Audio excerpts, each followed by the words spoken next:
There's just 13 games left in the season. Miami has struggled to find ways to win, but players still have something to prove as the year winds down. So, what's one thing we'd like to see from each major rotation player over this stretch? We'll answer that on today's episode of Locked On Heat.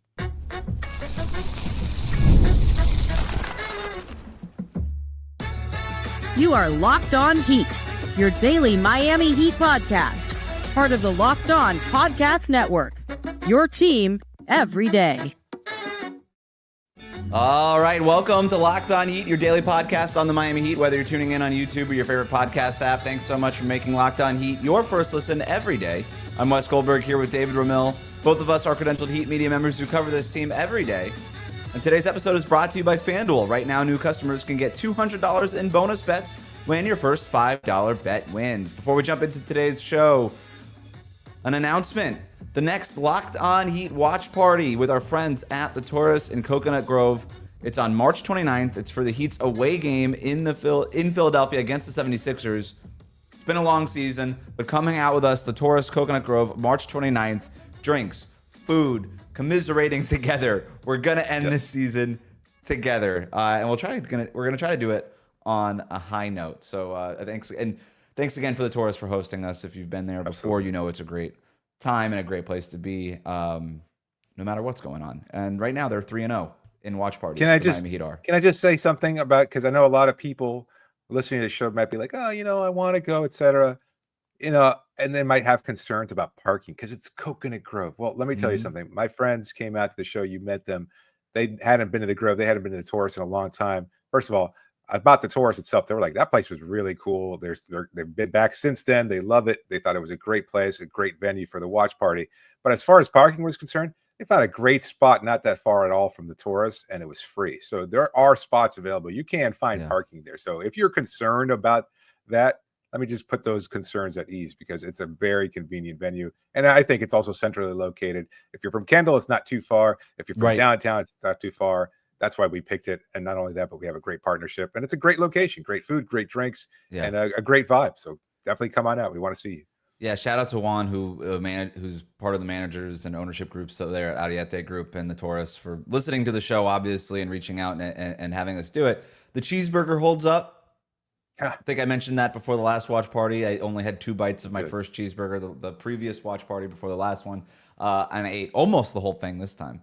But yeah, the cheeseburger holds up, and then like you said, like there's a parking lot behind the Taurus, which has a ton of spots. That's where my wife and I always park. And then they also have valet, if that's something that you want to do. It makes it super easy. So they've got everything that you need over there. But we are here to talk about the Miami Heat's rotation. So the Heat's season is essentially over, but that doesn't mean it's over for these players. A lot of them have something to prove.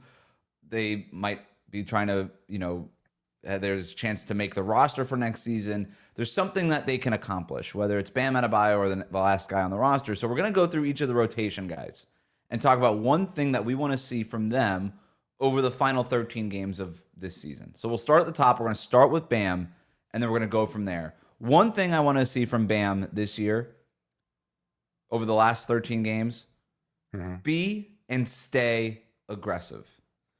I know it's been a grueling season for Bam. The Jimmy Butler trade demand, new teammates in and out, locker room drama, midseason position change going from center to power forward. I know that everything that goes wrong in the Heat organization tends to fall at his feet for whatever reason. The roster's too small, play center. Jimmy Butler wants to get traded. You're the face of the team. You got to answer questions about it. The Jimmy Butler doesn't feel like playing tonight, like last year. Well, now you have to be the number one option on offense and anchor our defense. All of the things.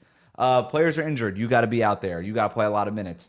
He's 10th in the league in total minutes this year. I understand that it's been a grueling season, but we need more games like last night or 2 nights ago against Detroit, Wednesday night against Detroit, where he had 30-plus points versus the 6 points or whatever it was against Zubac and 9 points against Karl-Anthony Towns, again, whatever those were. The Heat just can't have that, and you'd like to at least have Bam end the year on a high note and show, despite all of this, I can do this from start to finish. I can be, maybe not the number one guy on a contending team, but I could be a very productive player regardless of matchup, regardless of what game it is, I could do it for a full season. It's the easy fallback choice for Bam, because that's been the hallmark of how people perceive his game for the last few seasons. It's like, oh, why doesn't he just turn it on? Why doesn't he just stay aggressive? Why doesn't he just continue to attack and attack and attack? Well, as you mentioned, as we've said a number of times on the show, like, he is doing so much outside of just scoring, and that's not the strength of his game. That's not how he was built or wired as a player. It's to make plays for others and then occasionally find spots for himself to be more of a complementary scorer while doing all those little things in which he thrives. But being tasked to do both is a huge challenge. And it's one that he's found opportunities to embrace on occasion as players would like. So it totally makes sense to me. My choice for what I'd like to see from Bam is kind of along the same lines. And it might seem kind of out of place considering we just saw a big game from him, as you pointed out, against the Pistons. But I just want to see a monster game. And I don't know what that necessarily entails. I'm not sure what benchmark I'm using. 40 points, 45 points, somewhere in that vicinity, just to show people that he can do it. Because I feel like the narrative has become so, what's wrong with Bam? Bam sucks. Bam doesn't do this. Bam doesn't do that. But I think to show that capacity, maybe this was the wrong approach, because then I think other people would say, well, what happened to that guy who scored 45 points? Well, he can't do it every night. But just to be able to put up that kind of a game before the end of the season would, I think, be a lot more encouraging. And that would at least silence some of his more vocal and loudest critics, at least temporarily, until he has another 8-point outing or something like that. March 29th in Philadelphia. There you go. Joel Embiid, can you put a monster game in that one? That's possible. Let's I want to do Tyler Herro too. This one's really easy for me. And maybe it's not even a final 13 games, but it's more of a thing just moving forward. The off-ball movement part is it's gotten a lot better this year. I think there's still a lot of room for improvement. The shooting stroke, we know, like, he started the year shooting 40%, all-star, three-point shooting contest win, all that stuff. Then it's sort of fallen back a little bit. He's kind of retreated back to about 38% from three-point range. I want that to get back to 40% by the end of the year. He's starting to move back in the right direction a little bit. Can we get back to 40% for the full season? I think that would be just a nice benchmark to get. So if I'm really talking about the last 13 games, find that shooting stroke, get back to 40% from three-point range for the year, and then we can all walk away happy. But I'm also watching him. I know that he's made a lot out of and been very open. Hey, I want to have Steph Curry's shot chart. A lot of threes, a lot of shots at the rim. I'm trying to get rid of the mid-range stuff. And he deserves so much credit for doing that. And I don't think he's being talked about enough in terms of most improved. And maybe that's really what I want to see, is him actually getting that conversation over these next 13 games. Because I think he's deserving of at least some recognition for that, because of the mindset flip and all this kind of stuff that he's done. But the next part of that, I think, is even if his shot chart looks like Steph's, he's not getting to the spots in the same way. What makes Steph really special is his conditioning. He's a world-class athlete, not in the way that LeBron is in terms of being 6'8" and strong and fast and all this stuff, but in terms of his conditioning and his endurance and all of that stuff. He's world-class. And again, I don't want Tyler Herro's bar to be Steph Curry, because he's going to fall short of that, but it should be the next step is watching Steph the way he's always moving. He's always moving. And the way that creates gravity and distraction for a defense and impacts the game, it can't be talked about enough, hasn't been talked about enough, and has been talked about a lot. Like, it's just, it's so dramatic and so impactful. And I think that's the next part for Tyler Herro. He is so well respected from beyond the arc. Like, guys are picking him up from when he's at half court. We saw Asar Thompson with Detroit picking him up full court for some of that game. Like, he's so well respected. Use that gravity, use that attention now for your teammates, where there's possessions where Steph doesn't even touch the ball and he impacts the play. And I think that's probably the next step for Tyler Herro. Yeah, it's a great point. And I think I don't know. It's hard to determine whether or not we'll see that, because it just feels like they're keying in on him so much and making things so much more difficult in that regard. But I think he's certainly capable of, and yeah, you're right. And he's trending in the right direction again. I think he's kind of bounced back after the counter to the counter, as Eric Spoelstra always likes to say. Now that he's seeing those kind of defenses key on him, how does he respond to that? I think he had a really smart well played game against Detroit, unfortunately in a Mm-hmm. loss, but I think it was very beneficial for him to be able to kind of understand, okay, this is how they're defending me. This is what I need to do differently. And it worked for him. I kind of want something along the same lines, but a little bit more specific in that I just want him to hit a game winner. Not just for the Heat to win, but just because it's such a positive thing for him and his confidence and the perception of him that he is a guy who could step up in the fourth quarter.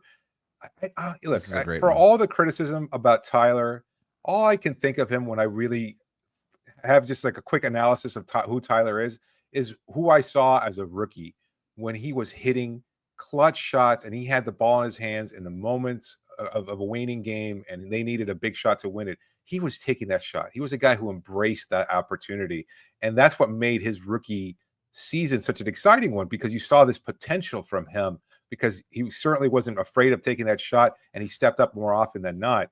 And so I just kind of want him to get back to that. I know he's had the game winner earlier this season, but I just want him to hit another one, a big shot in the waning moments when you're actually down, not when you're tied and you can put up an easy shot. When you're down 2 and you need a 3-pointer, I want him to hit that 3-pointer in somebody's grill the same way Cade Cunningham did against Miami. That's a great one. That's a great one because it adds to his confidence. It adds to the whole thing about, hey, we don't have that closer. Well, if Tyler Herro can start hitting those shots again, it also requires the Heat to actually be in these games and put them in position to hit that shot. But that's a whole other thing. I want to talk about Andrew Wiggins next. We're going to get to the rest of the rotation players. Kel'el Ware, what do we want? How do we want him to end his rookie season?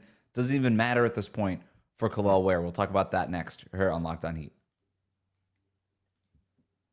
Today's episode is brought to you by Upwork. Scaling your business requires the right expertise at the right time. With Upwork, you can find specialized freelancers in marketing, development, design, and more. Experts ready to help you take your business to the next level. Upwork gives businesses flexibility by connecting them with top freelance talent across multiple industries, including IT, AI, web development, and marketing. Whether you need extra hands for a project or even a long-term partner, Upwork makes hiring simple and affordable. If you need help with a marketing campaign for your business, Upwork can connect you with a freelance expert who can deliver incredible results. And posting a job is free and simple. And within a day, you'll get multiple qualified candidates to choose from. So visit Upwork.com right now and post your job for free. That's UPWORK.com, Upwork.com, to connect with top talent and grow your business today.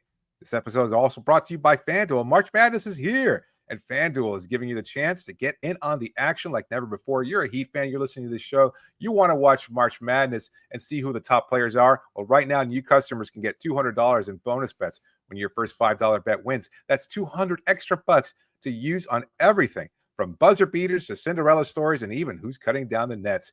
If you got your eyes on a few underdogs this year, well, FanDuel makes it easy to back them with spreads, totals, and game props. And with the tournament games happening almost every day, there's almost always something exciting to bet on. So go visit FanDuel.com. That's FanDuel.com and get in on the college hoops action all tournament long. We'll be right back.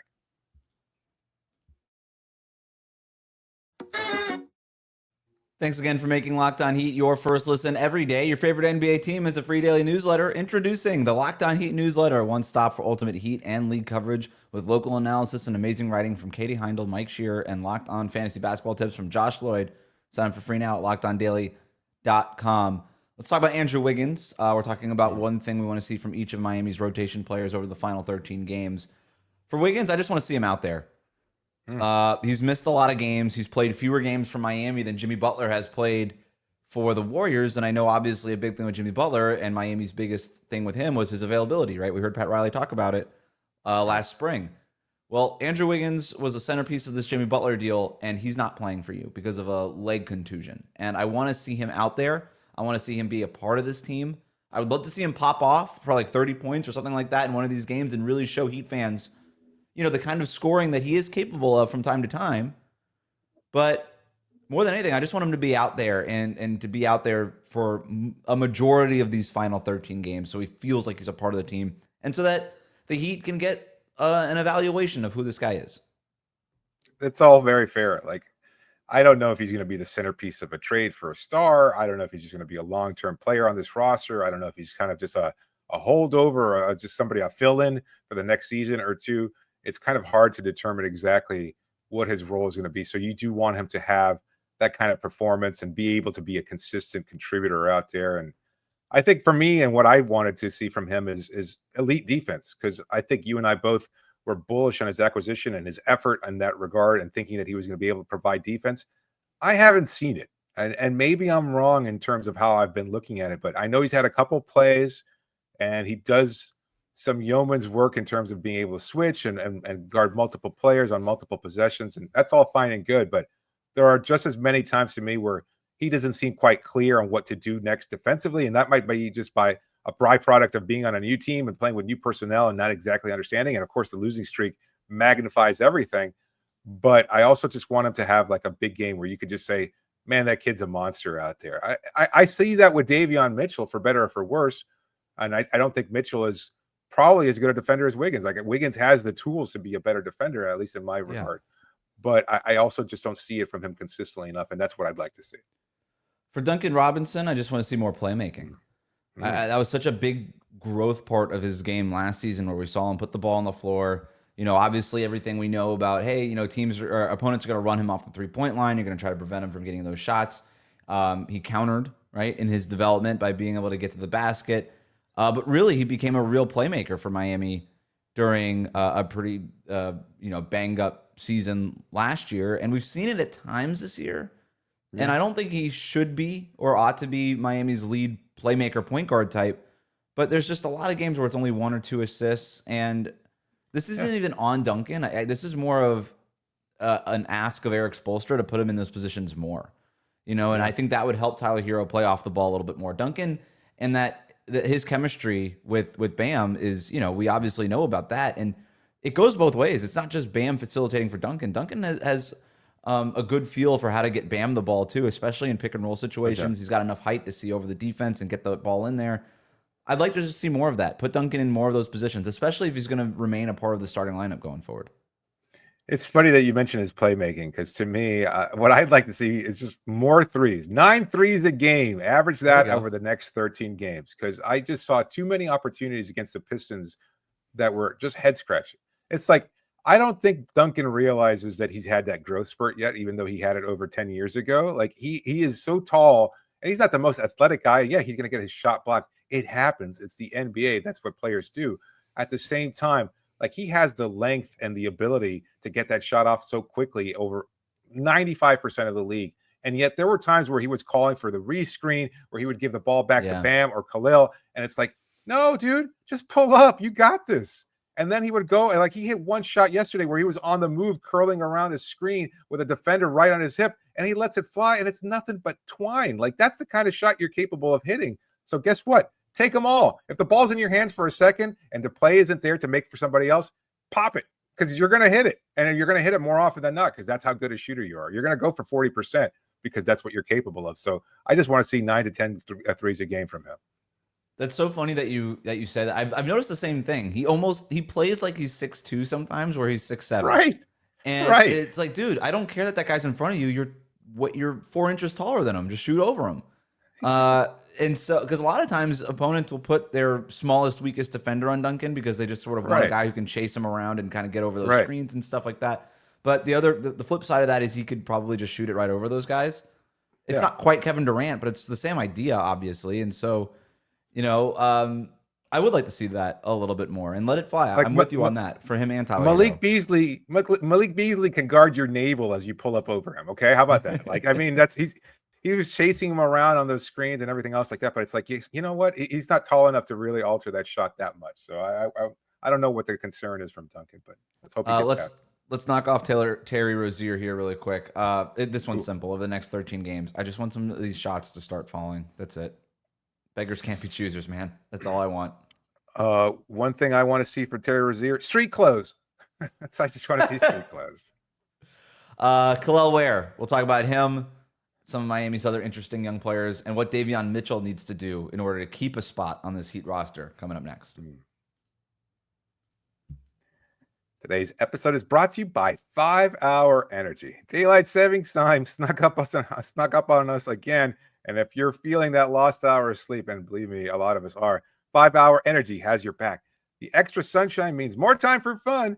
but sometimes you need a little boost to power through. And whether you're staying up late watching the NCAA tournament, or you're squeezing in a round of golf after work, or you're just trying to keep up with your busy day, well, 5-Hour Energy gives you that quick, refreshing pick-me-up whenever you need it. I know a lot of people are staying up late to watch all the tournament action once it starts, and 5-Hour Energy will help you the next day. Believe me, you're going to need that boost. With longer days, you love going outside, maybe for a hike or a run. Well, guess what? Tropical Burst is the flavor that you might want to try, and it's a go-to for a quick boost. So head over to 5hourenergy.com to find over 15 flavors to choose from, including watermelon, blue raspberry, and peach mango. Oh, my son would love that, except he's 6, so you can't have it. You can even build your own 12-pack or a 24-pack delivered right to your door. You need one now? Grab a 5-Hour Energy shot at your local grocery or convenience store. They're everywhere. Stock up today and stay energized. That's 5-Hour Energy. We'll be right back. Thanks again for making Locked On Heat your first listen every day. The best way to support the show, like and subscribe on YouTube. Follow us on your favorite podcast app. What do we want to see from Kel'el Ware over these final 13 games? I want to see him block some shots.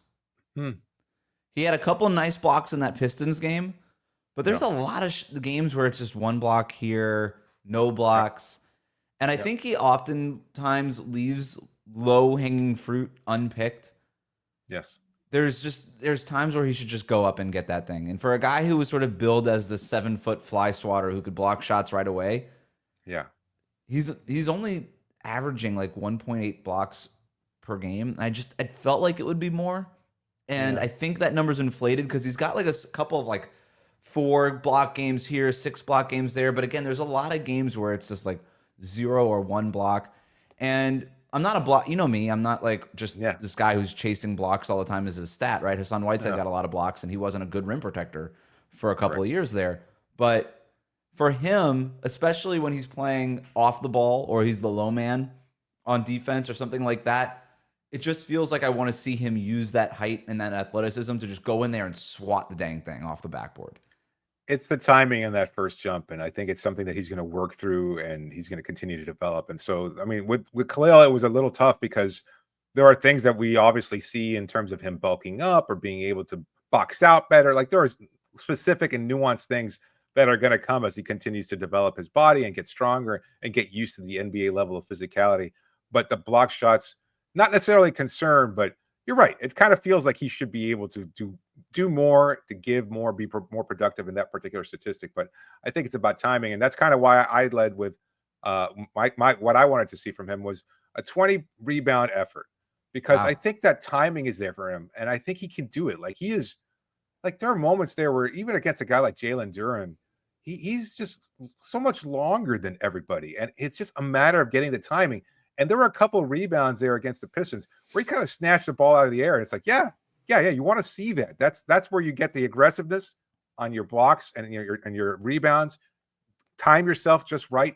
Figure it out. Like, I mean, I know this is something that almost every NBA fan knows, but Dennis Rodman was never the biggest player on the court. And the reason why he was such a good rebounder was because he never stopped jumping, and his sense of timing was beyond elite. It was one of the best of all time, probably. So that's kind of what you want to see from him, is to continue and the physicality part of it, right? With Rodman, obviously, but with Ware, so much of this is wanting to just throw your body into things and people and places, and you do. There's a little bit lost there with Kel'el Ware, and that was something that we talked about in our scout of him, right? This guy he's 7 feet tall, but he doesn't play like it. There's not a whole lot of physicality in his game. He's very much a finesse player at Indiana, and the Heat have been doing a good job of trying to move him in that direction. I thought he did take strides, to your point, David, in that Detroit game. I just want to see it more consistently, string more of those games, build on that stuff instead of kind of doing it one night and then not doing it for a couple of other nights. String those together, build on those experiences. That would be what if I'm the coaching staff telling Kel'el. It's like, hey, like I want to see some bruises at the end of these next 13 games on your body. Like if you're not listed as questionable in the second to last game of the regular season, then we probably have a problem. You know, taking the bruises and giving them too, because maybe he's not strong enough there yet. But yeah, exactly, absolutely. For Davion Mitchell, just keep playing great defense, man. I know that maybe people want to say, hit more threes and whatever. I just Keep doing the point guard stuff. I talked about it with him recently about how he's sort of a natural point guard and he has that mindset. Keep doing that. Coming off the bench, starting, doesn't matter to me, but just keep doing what you're doing. That's really my thing with Davion Mitchell, because if he's doing that, then I think he's got a really strong case to be back on the roster next season. He's a restricted free agent this summer. I think every indication is that Miami wants to bring him back. He would love to be in Miami. He's been very open about that. But, that's obviously not something that's going to get settled until the summer. Yeah, it's interesting because, I think the defense is certainly his calling card, but I kind of went the other way. And I thought continue shooting over 45% from three. He's been very good, much better than advertised in that regard. And I think it's something that's going to continue to develop. So I'm not as overly concerned about his defensive effort because we've seen that pretty consistently. And I think we'll continue to see that. But as far as the 3-point shot, he has to be able to prove that this is more of the norm rather than the exception. He's shot exceedingly well since coming over from Miami. And if he wants to make it back on this team, that's where he's going to have to be able to hang his hat and say he can be a 3-point shooter. Are you sold on him? I am, absolutely. I don't know. He's not a starter. If you can find somebody in free agency or the draft that is a better playmaker and table setter and has adequate size and height, that's fine. But Davion as a defensive spark to go out there, especially if you don't know what's going to happen with Drew Smith, absolutely. I wonder, the Heat's front office might be sold on him too. If he does what you say and shoots better than 40% for a three from the next 13 games, there's a chance that his price rises in the offseason. That's fair. Maybe what I want to see is just shut him down, make up an injury, keep that price low. Maybe I want to see him shoot 20% over the next 13 games and keep that price low. We talked about this in our most recent episode about Pat Riley emphasizing or over evaluating the players that he likes in this roster. Given Mitchell's defensive acumen, his effort, and everything else, the bulldog intensity, will he overpay for a guy like Mitchell, or would you rather just say, we don't really need Davion Mitchell? Drew Smith is going to come back, and he was providing as much, if not more, when in his role with Miami. It's a tough spot. It is, but I think they like him, and I like him, and he feels like a Heat guy. So Jaime Jaquez, we're going to do these next few. We're going to speed through these. For Jaime, I just want to see him take advantage of this position that he's in, whether or not Andrew Wiggins comes back or not, whatever. He's been in the starting lineup 3 out of the last 4 games.